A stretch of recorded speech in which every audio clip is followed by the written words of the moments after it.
Okay, so in this video we're going to be managing files and folders with PowerShell. Our scenario reads, you are the IT administrator for a small corporate network. The employee in the Marketing Group C office needs your assistance managing files and folders. In this lab, your task is to use PowerShell tool to complete the following.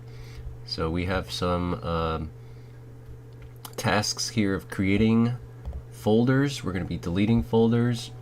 We're going to be setting some files to hidden and setting some files to read only, and we're going to be doing it through the PowerShell. So first off, let me remove my little camera 1 at the bottom corner. We're going to remove that, and then we're going to expand this window. That way we're able to see all the code and everything that we're typing.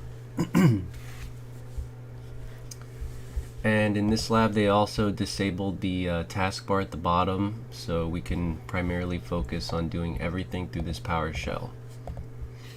Alright, so let's get started. So the first thing we're going to do is we're going to change directories here.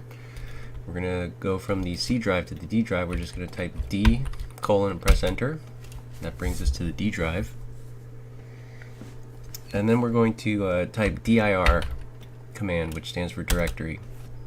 And these are all of our folders in the D drive. And what we want to do is we want to create a new folder in this D drive.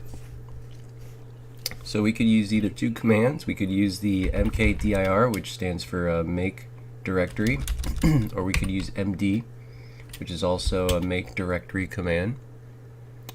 So let's use md utilities -recover, and we're going to hit enter. And now that you see the folder has been created, there's the date and time of creation, and here's the name. So let's hit dir again, and then now we can see that at the bottom here the folder has been put into the D drive. And we can also verify that this folder exists by doing a change directory into it. So we'll do cd, which stands for change directory. We'll go into the utilities folder. Then we'll hop into the recover folder. We're going to hit enter. And then from here you could see that this folder does indeed exist. Now we're in the directory of it. Okay, so let's back out of that. We'll go back to the D drive here.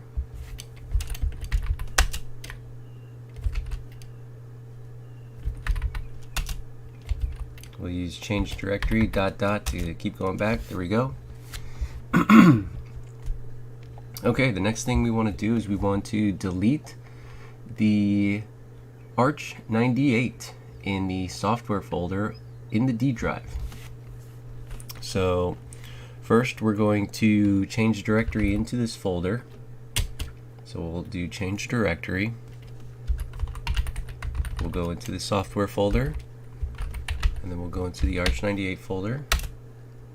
And we are doing this just to verify that this folder does indeed exist.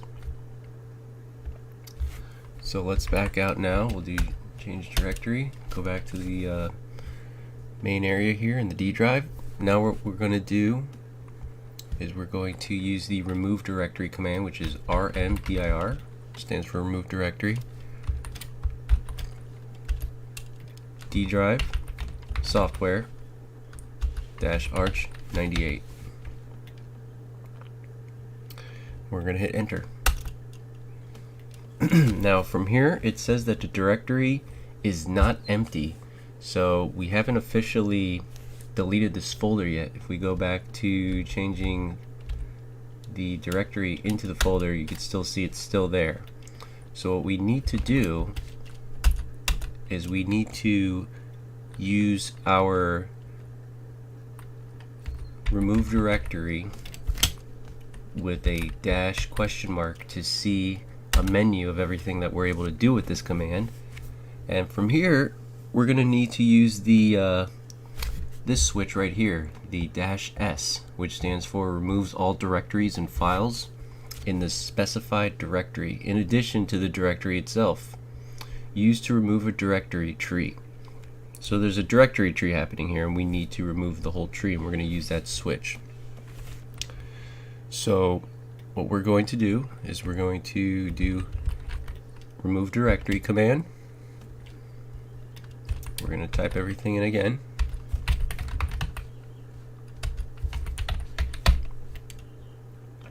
And then we're going to add our switch, which is going to be -s. And then we're going to hit enter. It's going to give us a prompt here at the bottom saying, are you sure?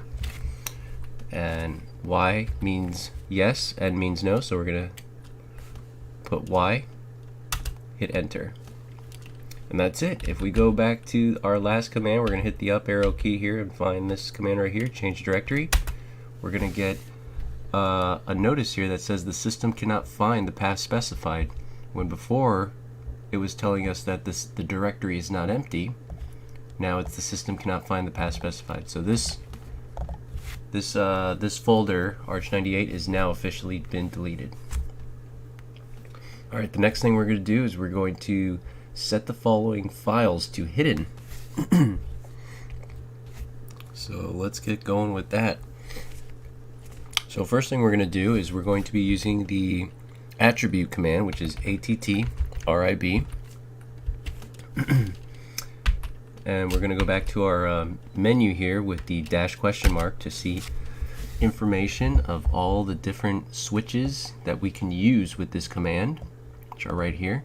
So we want to set files to hidden, so we're going to use the plus symbol, which is sets an attribute, and we're going to be using the H for hidden file attribute.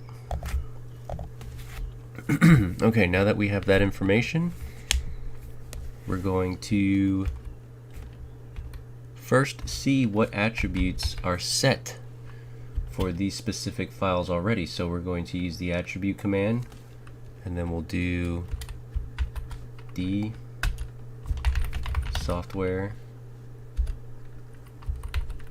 apconf.exe, and this little area gives us an indication of the attributes that are already set for this file. So far we have an I, which is not content indexed file attribute. So we're going to add some more letters on this line right here. So let's use the up arrow to bring our command line that we wrote before, and then we're going to move over here. We're going to do +H, and then we're going to hit enter. And now let's use the up arrow, go back to that one command line where we can check our attributes, and now you can see that we've added an H to these files, so they are officially hidden now. So we're going to do that 2 more times with the command start.config file and the strt.bat file. So let's do that. So let's type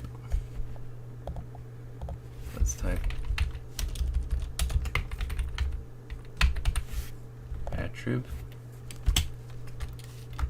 +H d cmdstrt.cfg,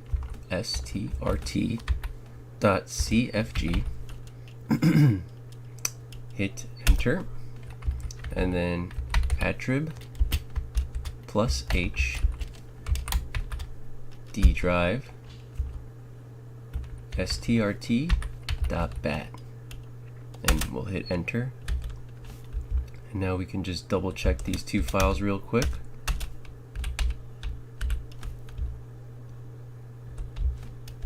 By removing the +H, and now you can see that both of these files now have the letter H for their hidden attributes.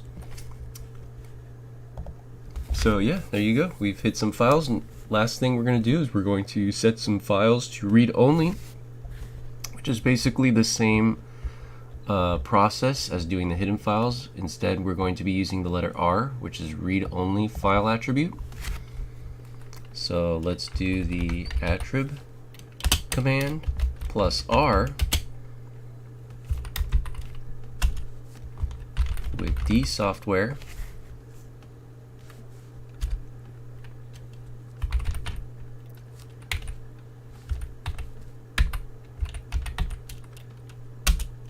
and then let's do this one more time for the last file, which is going to be the pixel.cfg in the software folder. CFG. Alright, let's check both of these attributes. Make sure they got them. So we'll do that. And then, oh. I messed up here. Let me. That's the one I want. And there you have it. So now both these files have the letter R, indicating that they are in read-only mode, where these other three have the letter H, meaning that they're hidden files now. And that's it. So far we've created a folder, we've deleted some files, we set files to hidden, and we set files to read-only in the Windows PowerShell command prompt line here. So let's score the lab. And there you have it. Another thing I want to do with this video here is we're going to be doing the lab one more time, but we're going to do it using the graphical user interface this time. So let me get the lab prepared one more time.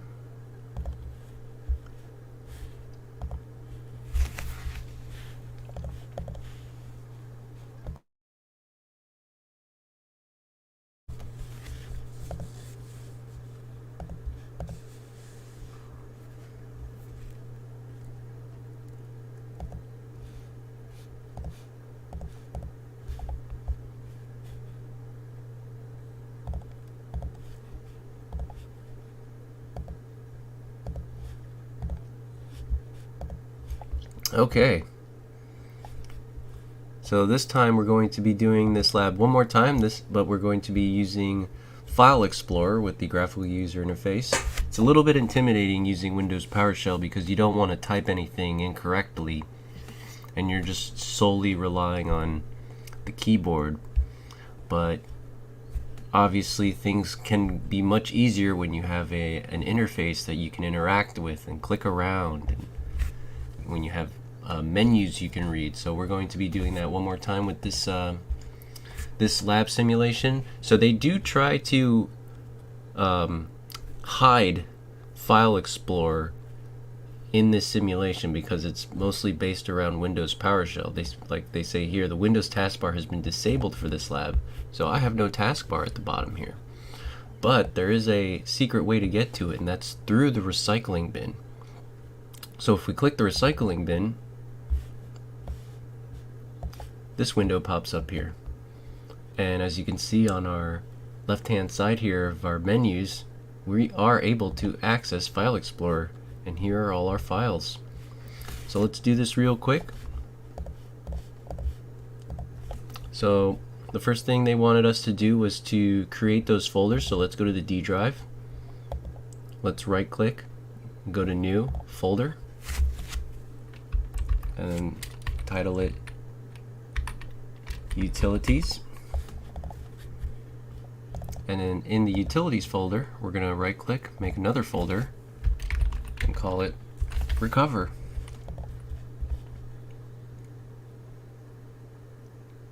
We'll back out of that, and that's it. A lot more simple than using the PowerShell. And there you go, there's our Utilities folder. Next thing they wanted us to do was to delete Arch 98 in the software folder, so double click Arch. And there's Arch 98. And here's all the files that we're going to be deleting in here. All we have to do is simply right click it and hit delete. Next, they wanted us to set some files to hidden that are in the software folder. So we'll go to software, right click on apconf.exe, go to properties, and then put a check mark in hidden, apply, OK. We're going to back out of here and go to the command strt.cfg, properties, hidden, apply, OK. And then the strt.bat file, go to properties, hidden, apply, OK. And then lastly, we're going to set some files to read only. So let's go back into the software folder and look for softcfg.cfg, go to properties, read only, apply, OK. And then pixel.cfg, go to properties, read only, apply, OK.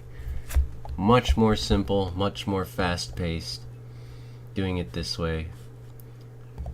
And if we score a lab, we should have all check marks. There you have it. So that's two different ways to set file attributes and manage these files. You could use the Windows PowerShell, and if you don't have a graphical user interface, and if you do, if you have a nice desktop with some menus and everything, you can use that instead. Alright, thanks for watching.